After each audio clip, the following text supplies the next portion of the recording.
Smooth roads never make good drivers. ఈ quotation మీలో చాలా మంది వినే ఉంటారు. దీని అర్థం ఏంటంటే మీ లైఫ్లో మీరు ఎన్ని ట్రబుల్స్ ఎదుర్కొంటారో అవి మిమ్మల్ని అంతే సక్సెస్ఫుల్గా మారుస్తాయి. అయితే ఇప్పుడు ఇది ఎందుకు చెప్తున్నానంటే ఎలాన్ మస్క్ అనే పేరు వినగానే మనలో చాలా మందికి ఆయన ప్రపంచంలోనే one of the richest man అని, Tesla, space X and Twitter లాంటి కంపెనీస్కి ఓనర్ అని మాత్రమే తెలుసు. కానీ అదే ఎలాన్ మస్క్ ఆ స్టేజ్కి వెళ్ళడానికి ఎన్ని బాధలు పడ్డారు, ఎన్ని ఫెయిల్యూర్స్ ఎదుర్కొన్నారు, వాటి నుండి ఆయన ఏం నేర్చుకుని ఈరోజు ఒక సక్సెస్ఫుల్ బిజినెస్ మ్యాన్గా ఎదిగారు అనేది మనలో చాలామందికి తెలియదు. అయితే ఈ వీడియోలో అసలు ఎలాన్ మస్క్ ఎలా స్టార్ట్ అయ్యారు, తన చిన్నతనం నుండి ఒక డిఫరెంట్ మైండ్ సెట్తో ఆలోచిస్తూ ఎన్నో ఫెయిల్యూర్స్ని దాటుకుని ఒక్కొక్కటిగా తన కంపెనీస్ని నిర్మిస్తూ ప్రపంచంలోనే టాప్ పొజిషన్కి ఎలా ఎదిగారు అనేది నేను ఈ వీడియోలో చెప్పబోతున్నాను. గాయ్స్, ఎలాన్ మస్క్ స్టార్ట్ చేసిన ప్రతి కంపెనీ కూడా మరొక కంపెనీతో లింక్ అయి ఉంటుంది. సో వీలైనంత సింపుల్గా ఎక్స్ప్లెయిన్ చేస్తాను, స్కిప్ చేయకుండా చూడటానికి ట్రై చేయండి. Hello everyone, welcome to today's video and this is your friend Surya. 1971లో సౌత్ ఆఫ్రికాలో ఉన్న ప్రిటోరియా అనే ప్లేస్లో ఎలాన్ మస్క్ జన్మించారు. ఆయన ఫాదర్ ఎర్రోల్ మస్క్, ఆయన ఒక electrical engineer, and Elon Musk mother Maaya Musk, ఆమె ఒక ఫ్యాషన్ మోడల్. అయితే ఎలాన్ మస్క్ ఫాదర్ ఏమో సౌత్ ఆఫ్రికన్ సిటిజన్ అండ్ ఆయన మదర్ ఏమో కెనడా సిటిజన్. ఇది ఎందుకు చెప్తున్నానో మీకు తర్వాత అర్థమవుతుంది. ఎలాన్ మస్క్ చిన్నతనంలో చాలా ఫ్యామిలీ ప్రాబ్లమ్స్ ఫేస్ చేశారు. ఎప్పుడు చూసినా తన పేరెంట్స్ గొడవ పడుతూ పిల్లల్ని సరిగా చూసుకునేవారు కాదు. తన ఫ్యూచర్ గురించి తన ఫాదర్ అయితే అసలు పట్టించుకునేవారే కాదు. సో ఇలాంటి సిచ్యువేషన్స్ని డైలీ చూడటం వల్ల ఎలాన్ మస్క్ ఎప్పుడూ కూడా ఒంటరిగానే ఉండేవారు.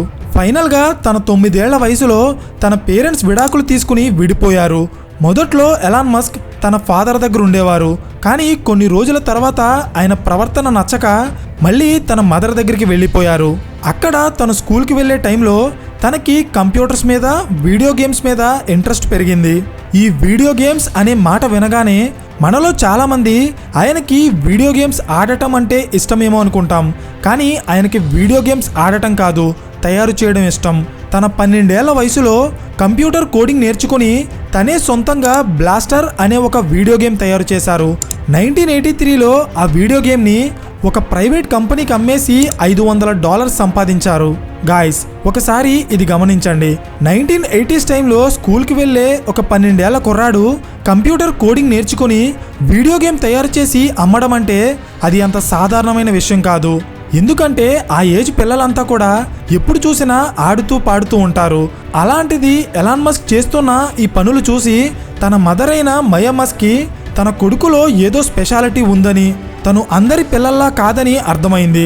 ఫైనల్గా తన స్కూలింగ్ కంప్లీట్ చేసుకున్న తర్వాత తన మదర్ ఒక కెనడా సిటిజన్ అవ్వడం వల్ల ఎలాన్ మస్క్ కూడా కెనడా పాస్పోర్ట్ అప్లై చేసి ఫైనల్గా 1989లో కెనడా వెళ్ళిపోయారు. అక్కడ కొన్ని రోజులు చదువుకున్న తర్వాత గ్రాడ్యుయేషన్ చేయడానికి అక్కడి నుండి అమెరికా వెళ్ళారు. ఫైనల్గా 1995లో ఫిజిక్స్ అండ్ ఎకనామిక్స్లో గ్రాడ్యుయేషన్ కంప్లీట్ చేసుకున్న తర్వాత Elon Musk Kimball and గ్రిగ్ Kuari అనే 2 వ్యక్తులతో కలిసి తన జీవితంలో మొట్టమొదటి కంపెనీని స్థాపించారు. అదే Zip2. అయితే ఈ కంపెనీ చేసే బిజినెస్ ఏంటంటే మనం కొత్త ప్లేసెస్కి ఎక్కడికైనా వెళ్ళాలంటే ప్రెజెంట్ అయితే మనం గూగుల్ మ్యాప్స్లో చూసుకుని అక్కడికి ఎలా వెళ్ళాలి, ఎక్కడ స్టే చేయాలి అనే ఇన్ఫర్మేషన్ తెలుసుకుంటున్నాం. కానీ 1995 టైంలో గూగుల్ మ్యాప్స్ ఉండేవి కాదు. సో అప్పట్లో ఎలాన్ మస్క్ ఈ Zip2 అనే కంపెనీ ద్వారా ఇంటర్నెట్ సిటీ గైడ్ని డెవలప్ చేశారు. అంటే అమెరికాలో ఉన్న ఏదైనా ఒక ప్లేస్కి వెళ్ళాలంటే అక్కడికి ఎలా వెళ్ళాలి, అక్కడ ఎలా స్టే చేయాలి అనే ఇన్ఫర్మేషన్తో పాటు రూట్ మ్యాప్ని కూడా ఈ కంపెనీ ఇంటర్నెట్ ద్వారా ప్రొవైడ్ చేస్తుంది. అండ్ ఈ వెబ్సైట్ని కంప్లీట్గా ఎలాన్ మస్కే కోడింగ్ చేసి డిజైన్ చేశారు. అంటే ఒకసారి మీరే ఆలోచించండి, గూగుల్ మ్యాప్స్ రాకముందే ఎలాన్ మస్క్ దానికి సిమిలర్గా ఒక కంపెనీని స్థాపించారు. ఫైనల్గా 1999లో కాంపాక్ట్ కంప్యూటర్ కార్పొరేషన్ అనే కంపెనీ Zip2ని $307 మిలియన్ కొనేసింది. ఈ కంపెనీని అమ్మేగా ఎలాన్ మస్క్ వాటాకి $22 మిలియన్ వచ్చాయి. సో ఈ డబ్బుతో ఎలాన్ మస్క్ 1999లో X.com అనే ఒక కొత్త కంపెనీ స్థాపించారు. ఇది ఒక ఆన్లైన్ ఫైనాన్షియల్ సర్వీసెస్ కంపెనీ. బేసిక్గా ఈ కంపెనీ చేసే పని ఏంటంటే ఆన్లైన్ బ్యాంకింగ్ సర్వీసెస్. అంటే ఇప్పుడు మనకి పేటిఎం ఆన్లైన్ బ్యాంక్ ఎలా ఉందో సేమ్ అలా అన్నమాట. అయితే ఈ కంపెనీ స్టార్ట్ అయిన కొన్ని నెలల్లోనే సుమారు 2 లక్షల మంది కస్టమర్స్ ఈ కంపెనీలో వాళ్ళ డబ్బులు డిపాజిట్ చేశారు. అయితే దీనికి రీజన్ ఏంటంటే ఈ కంపెనీలో అకౌంట్ ఓపెన్ చేసిన వాళ్ళు వాళ్ళ ఫ్రెండ్స్ని రిఫర్ చేస్తే వాళ్ళకి $10 to $20 రెఫరల్ బోనస్గా అనౌన్స్ చేశారు. గాయ్స్, ఒకసారి ఇది గమనించండి. రీసెంట్ టైమ్స్లో స్మార్ట్ ఫోన్ రెవల్యూషన్ వచ్చిన తర్వాత చాలా కంపెనీస్ వాళ్ళ మొబైల్ యాప్స్ని లాంచ్ చేసి కస్టమర్ బేస్ పెంచుకోవడానికి ఈ రెఫరల్ బోనస్ అనే కాన్సెప్ట్ని ఫాలో అవుతున్నాయి. Like PhonePe, Google pay, Paytm, Upstox etcetera. కానీ అదే స్ట్రాటజీని అసలు ఇంటర్నెట్టే సరిగా లేని రోజుల్లో ఎలాన్ మస్క్ తన బిజినెస్లో యూజ్ చేశారు. అందుకే ఆయన్ని ఫ్యూచరిస్టిక్ ఆంటర్ప్రెన్యూర్ అంటారు. ఫైనల్గా 2000 ఇయర్లో ఈ X.com కాన్ఫినిటీ అనే కంపెనీతో కలిసిపోయి పేపాల్గా మారింది. ఈ పేపాల్ అనేది ఈరోజు మనమంతా యూజ్ చేస్తున్న PhonePe, Google pay and Amazon pay లాంటి యాప్స్కి బిగ్ డాడీ అని చెప్పుకోవచ్చు. ఎందుకంటే ఈ కంపెనీలు అన్నీ చేసేది ఆన్లైన్ మనీ ట్రాన్స్ఫర్ బిజినెస్సే. అయితే ఇవన్నీ 2014 తర్వాత మొదలైతే పేపాల్ అనేది 2000 టైంకే online money transfer business start చేసింది. అందుకే దీన్ని బిగ్ డాడీ అన్నాను. అర్థమైందా? ఫైనల్గా 2002లో పేపాల్ని అమెరికాకి చెందిన ఈబే అనే ఒక కామర్స్ కంపెనీ $1.5 బిలియన్ కొనేసింది. అయితే ఇక్కడ పాయింట్ ఏంటంటే పేపాల్ని అమ్మేసే టైంకి ఆ కంపెనీలో లార్జెస్ట్ షేర్ హోల్డర్ ఎవరో తెలుసా? ఎలాన్ మస్కే. సో ఈ డీల్ ద్వారా ఎలాన్ మస్క్కి సుమారు $180 మిలియన్ వచ్చాయి. అండ్ ఇక్కడి నుండే ఆయన అసలు బిజినెస్ స్టార్ట్ చేశారు. ఎలా అంటే అప్పటి వరకు ఎలాన్ మస్క్ సంపాదించిన డబ్బు మొత్తాన్ని తన డ్రీమ్ ప్రాజెక్ట్స్ మీద ఇన్వెస్ట్ చేశారు. అవే space X, Tesla and solar city. అయితే అసలు ఈ కంపెనీస్ ఎలా స్టార్ట్ చేశారో చెప్తాను, జాగ్రత్తగా వినండి. ఎలాన్ మస్క్కి చిన్నప్పటి నుండి స్పేస్ టెక్నాలజీ అంటే చాలా ఇంట్రెస్ట్ ఉండేది. సో దాని గురించి తెలుసుకోవడానికి ఆయన పేపాల్లో పనిచేస్తున్నప్పుడే అమెరికాలో ఉన్న మార్స్ సొసైటీ అనే ఒక నాన్ ప్రాఫిటబుల్ ఆర్గనైజేషన్లో జాయిన్ అయ్యారు. ఇది ఒక స్పేస్ రీసెర్చర్స్ కమ్యూనిటీ. ఇక్కడ స్పేస్ టెక్నాలజీ మీద పనిచేసే సైంటిస్టులు అండ్ రీసెర్చర్స్ ఉంటారు. సో అంగారక గ్రహం మీద మొక్కలు పెంచడానికి, మనుషులు జీవించడానికి ఉన్న అవకాశాల కోసం ఎలాన్ మస్క్ మార్స్ సొసైటీలో డిస్కస్ చేసి ఫైనల్గా ఒక రాకెట్ పంపించాలని డిసైడ్ అయ్యారు. అండ్ ఆ రాకెట్ కొనడానికి రష్యా వెళ్తే ఎలాన్ మస్క్ ఐడియాలజీని చూసి పెద్ద పెద్ద గవర్నమెంట్ ఏజెన్సీస్ చేయలేని పని నువ్వెలా చేస్తావని ఎలాన్ మస్క్కి రాకెట్ అమ్మడానికి రష్యా ఒప్పుకోలేదు. సో ఏం చేయాలో అర్థం కాని ఎలాన్ మస్క్ అమెరికాకి రిటర్న్ వచ్చేశారు. సో కొన్ని రోజుల తర్వాత ఇంక్యూటెల్ అనే ఒక పెద్ద కంపెనీ ప్రెసిడెంట్ అయిన మైక్ గ్రిఫిన్ అనే వ్యక్తిని తీసుకుని 2002లో ఎలాన్ మస్క్ రాకెట్ కొనడానికి మళ్ళీ రష్యా వెళ్ళారు. ఈసారి రష్యా రాకెట్స్ అమ్మడానికి ఒప్పుకుంది. కానీ ఇక్కడ వచ్చిన ప్రాబ్లం ఏంటంటే వాటి ప్రైస్ మాత్రం చాలా ఎక్కువ చెప్పింది. అంటే ఒక్కో రాకెట్కి ఎలాన్ మస్క్ $8 మిలియన్ పే చేయాలి. సో ఇది చూసిన ఎలాన్ మస్క్ ఇంత ఎక్కువ ఖర్చు ఎందుకు అవుతుంది అనే కోపంతో మళ్ళీ అమెరికా రిటర్న్ వచ్చి ఒక నిర్ణయం తీసుకున్నారు. అండ్ ఆ రోజు ఆయన తీసుకున్న నిర్ణయమే ఈ రోజు ప్రపంచ స్పేస్ టెక్నాలజీ చరిత్రలో ఒక కొత్త చాప్టర్ని క్రియేట్ చేసింది. అదే స్పేస్ ఎక్స్.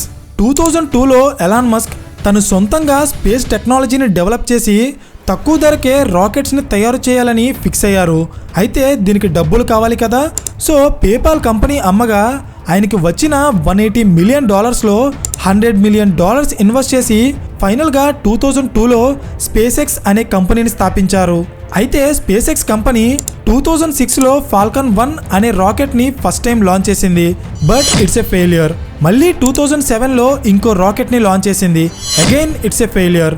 మళ్ళీ 2008లో మరొక రాకెట్ని లాంచ్ చేసింది. అది కూడా ఫెయిల్ అయింది.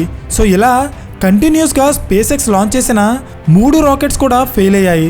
అయితే ఇక్కడ మనం గమనించాల్సిన విషయం ఏంటంటే నార్మల్గా మనమంతా ఒక జాబ్ ఇంటర్వ్యూలోనో లేదా ఒక స్టార్టప్ కంపెనీలోనో ఫెయిల్ అయితేనే చాలా డిప్రెస్డ్ స్టేట్కి వెళ్ళిపోతాం. అలాంటిది కొన్ని $1 మిలియన్ ఇన్వెస్ట్ చేసి తన లైఫ్ సేవింగ్స్లో మెజారిటీ పోర్షన్ని పెట్టుబడిగా పెట్టిన ఒక కంపెనీ ఇన్నిసార్లు ఫెయిల్ అవుతుంది అంటే దాన్ని తట్టుకుని మరొకసారి ప్రయత్నించడానికి చాలా స్ట్రాంగ్ మైండ్ సెట్ ఉండాలి. సో 2008 టైంకి Elon Musk and space X company రెండూ కూడా దాదాపు మూతపడే సిచ్యువేషన్కి వచ్చేసాయి.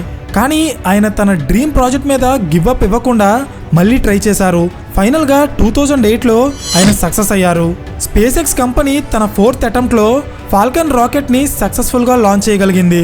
అండ్ ఇది జరిగిన కొన్ని రోజుల్లోనే స్పేస్ ఎక్స్ కంపెనీకి నాసా నుండి $1.5 బిలియన్ కాంట్రాక్ట్ వచ్చింది. సో ఈ దెబ్బతో కొన్ని రోజుల్లో మూతపడబోయే స్పేస్ ఎక్స్ కంపెనీ ప్రపంచంలోనే అతిపెద్ద ప్రైవేట్ స్పేస్ ఏజెన్సీగా అత్యంత వేగంగా ఎదిగిపోయింది. సో ఇక్కడ మనం నేర్చుకోవాల్సిన ఒక ఇంపార్టెంట్ లెసన్ ఏంటంటే, మీ లైఫ్లో మీరు ఎన్నిసార్లు ఫెయిల్ అయినా మీరు గివ్ అప్ ఇవ్వకుండా ట్రై చేస్తూ సక్సెస్ అయితే ఒక్కసారిగా మీ లైఫే మారిపోతుంది. సో స్పేస్ ఎక్స్ కంపెనీ వాళ్ళ ఫస్ట్ రాకెట్ని లాంచ్ చేయడానికి 3 సార్లు ఫెయిల్ అయింది అని చెప్పుకున్నాం కదా, కానీ అదే కంపెనీ ఫాల్కన్ 9 అనే రాకెట్ని తయారు చేసింది. ఈ రాకెట్కి 99.2% ఎఫిషియన్సీ ఉంది. అంటే ఇప్పటి వరకు దీన్ని అంతరిక్షంలోకి 262 టైమ్స్ లాంచ్ చేస్తే ఇది కేవలం 2 సార్లు మాత్రమే ఫెయిల్ అయింది. అంటే స్పేస్ ఎక్స్ ఎలాంటి రాకెట్ని తయారు చేయగలిగిందో మీరే ఆలోచించండి. అంతేకాదు 2015 టైంకి space X company reusable rocket launching వెహికల్స్ని కూడా డిజైన్ చేసి సక్సెస్ఫుల్గా లాంచ్ చేసింది. దీనివల్ల శాటిలైట్స్ని పంపించడానికి అయ్యే ఖర్చు చాలా వరకు తగ్గుతుంది. ఫైనల్గా 2020లో స్పేస్ ఎక్స్ కంపెనీ అంతరిక్షంలోకి ఆస్ట్రోనాట్స్ని పంపి ISS ఇంటర్నేషనల్ స్పేస్ స్టేషన్కి డాక్ చేసిన మొట్టమొదటి ప్రైవేట్ స్పేస్ ఏజెన్సీగా స్పేస్ ఎక్స్ రికార్డ్ని క్రియేట్ చేసింది. Next company Tesla. నిజానికి టెస్లా కంపెనీని స్థాపించింది ఎలాన్ మస్క్ కాదు.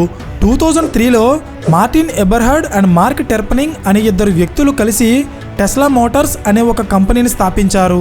ఈ కంపెనీని స్థాపించడం వెనక వాళ్ళ ఐడియా ఏంటంటే, ప్రెజెంట్ రన్ అవుతున్న కార్స్ అన్నీ కూడా పెట్రోల్ అండ్ డీజిల్ లాంటి నాన్ రెన్యూబుల్ ఎనర్జీ సోర్సెస్ మీద ఆధారపడి రన్ అవుతున్నాయి.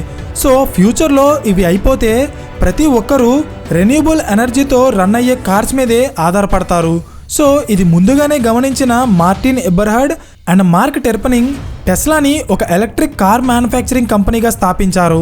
కానీ ఎలక్ట్రిక్ కార్స్ తయారు చేయాలంటే దానికి చాలా ఖర్చు అవుతుంది. సో ఆ డబ్బు కోసం వాళ్ళు ఇన్వెస్టర్స్తో మాట్లాడుతున్న టైంలో ఈ కంపెనీ బిజినెస్ మోడల్ నచ్చి ఎలాన్ మస్క్ ఈ కంపెనీలో ఇనీషియల్గా $6.5 మిలియన్ ఇన్వెస్ట్ చేసి 2004లో అఫీషియల్గా ఈ కంపెనీలోకి ఎంటర్ అయ్యారు. సో ఎలాన్ మస్క్ టెస్లాలోకి ఎంటర్ అయ్యాక ఈ కంపెనీని ఒరిజినల్గా స్థాపించిన ఫౌండర్స్ 2008లో ఈ కంపెనీ నుండి రిజైన్ చేసి వెళ్ళిపోయారు. అయితే టెస్లా కంపెనీ ఇనీషియల్గా రిచ్ పీపుల్ని టార్గెట్ చేస్తూ రోడ్ స్టార్ అనే ఒక స్పోర్ట్స్ కార్తో మార్కెట్లోకి ఎంటర్ అయింది. కానీ కొన్ని రోజుల తర్వాత Tesla company model S, model 3, model X and model Y లాంటి డిఫరెంట్ మోడల్స్ని లాంచ్ చేసి అన్ని కేటగిరీ ఆఫ్ కస్టమర్స్ని టార్గెట్ చేస్తూ వాళ్ళ బిజినెస్ ఎక్స్పాండ్ చేసింది. టెస్లా బిజినెస్ మోడల్ గురించి ఇంకా డెప్త్గా తెలుసుకోవాలంటే మేము ఆల్రెడీ ఒక సెపరేట్ కేస్ స్టడీ చేసాం. ఆ వీడియో లింక్ని డిస్క్రిప్షన్లో అలాగే ఎండ్ కార్డ్స్లో ఇస్తాను, చెక్ చేయండి. Next company solar city. 2006లో ఎలాన్ మస్క్ కజిన్స్ అయిన Lyndon and Peter Rive solar city అనే కంపెనీని స్థాపించారు. కానీ ఈ కంపెనీ స్థాపించడానికి కావాల్సిన ఐడియా అండ్ ఇనీషియల్ క్యాపిటల్ రెండూ కూడా ఎలాన్ మస్కే ఇచ్చారు. ఎలాన్ మస్క్కి పేపాల్ అమ్మగా వచ్చిన డబ్బులో $5 to $10 మిలియన్ ఈ సోలార్ సిటీలో ఇన్వెస్ట్ చేశారు.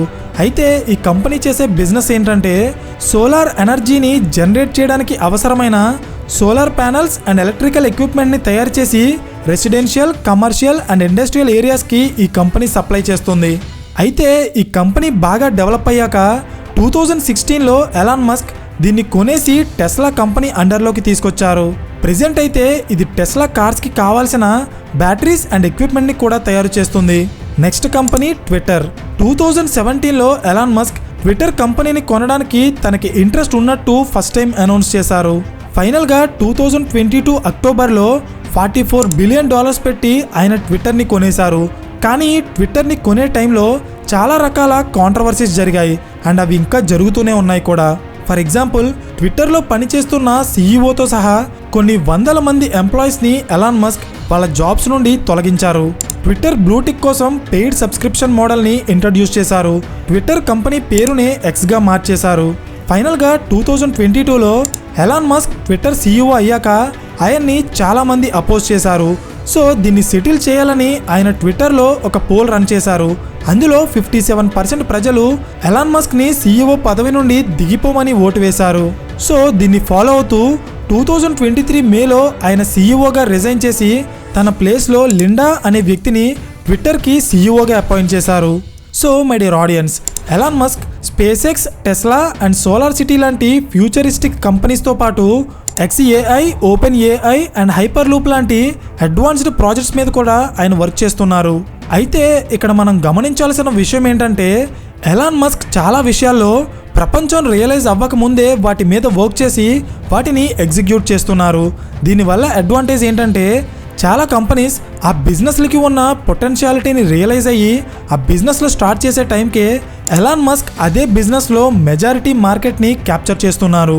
దీనికి ఒక పర్ఫెక్ట్ ఎగ్జాంపుల్ టెస్లా. ఈ కంపెనీ అందరికంటే ముందే ఎలక్ట్రిక్ కార్స్ని ఎక్కువ మొత్తంలో తయారు చేసి ప్రపంచంలోనే అత్యంత విలువైన ఆటోమొబైల్ కంపెనీగా మారిపోయింది. సో ఇలా ఎలాన్ మస్క్ తనకు వస్తున్న లాభాన్ని ఆదాయాన్ని యూజ్ చేసుకుని ఒక్కొక్కటిగా తన డ్రీమ్ ప్రాజెక్ట్స్ అన్నింటినీ నిర్మించుకుంటూ వచ్చారు. అండ్ ఒక పాయింట్ ఆఫ్ టైంలో అవి జనాల నమ్మకాన్ని గెలుచుకుని ఎలాన్ మస్క్ని ప్రపంచంలోనే రిచెస్ట్ పర్సన్గా మార్చాయి. అయితే ఎలాన్ మస్క్ ఇంత సక్సెస్ఫుల్ అవ్వడానికి కారణమైన మెయిన్ క్వాలిటీస్ చూస్తే futuristic ideology, risk taking mind set and never give up attitude. వీటిలో మీకు నచ్చిన క్వాలిటీ ఏంటో కింద కామెంట్ చేయడం మర్చిపోకండి. అండ్ ఈ వీడియో మీకు ఇన్ఫర్మేటివ్గా అనిపిస్తే లైక్ చేసి ఈ టైప్ ఆఫ్ కాంటెంట్ ఇష్టపడే మీ ఫ్రెండ్స్ అండ్ ఫ్యామిలీ గ్రూప్స్కి ఈ వీడియో షేర్ చేయండి. అండ్ ఇలాంటి మరిన్ని క్వాలిటీ బిజినెస్ స్టోరీస్ కోసం ఛానల్ని సబ్స్క్రైబ్ చేసి పక్కనే ఉన్న గంట సింబల్ ఆన్ చేస్తే మేము వీడియో అప్లోడ్ చేసిన వెంటనే మీకు ఇమ్మీడియట్ నోటిఫికేషన్ వస్తుంది. So thank you for watching and I will see you in the next video. Till then this is your friend Surya signing of.